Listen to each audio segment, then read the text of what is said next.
સૌથી પહેલાં 1 ગ્લાસ પાણી લેવાનું છે, 200 ml પાણી લેવાનું છે. એને કોઈ પણ વાસણમાં લઈ ત્યારબાદ આ શેકમેટનો ડબ્બો આવશે, આમાંથી 1 સ્પૂન લેવાની છે. ડબ્બો આ રીતે કટ કરવાનો છે, એમાં સ્પૂન છે, આ સ્પૂનને આ રીતે ઘસીને લેવાની છે જેથી કરીને પાકું માપ આવી શકે. 1 સ્પૂન શેકમેટ લેવાનું છે, ત્યારબાદ 1 સ્પૂન આમાંથી પ્રોટીન આવશે. ત્યારબાદ તમે તમારી પાસે જે ફ્લેવર અવેલેબલ છે એ ફ્લેવરનો તમે શેક બનાવી શકો.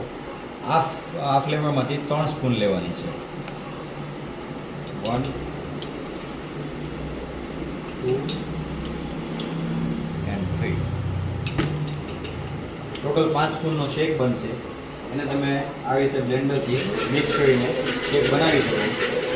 થોડુંક બ્લેન્ડ થઈ ગયા પછી તમારે જેટલો ઠંડો કરવો છે એટલા આઈસ ક્યુબ નાખી તમે એને કોલ્ડ એકદમ ચીલ્ડ બનાવીને પી શકો.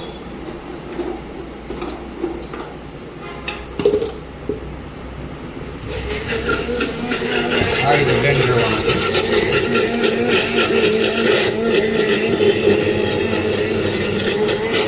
બ્લેન્ડ થઈ ગયા પછી જે થીક શેક બને છે ડેલી સવારે નાસ્તાની બદલીમાં આને પીવાનું છે. Thank you.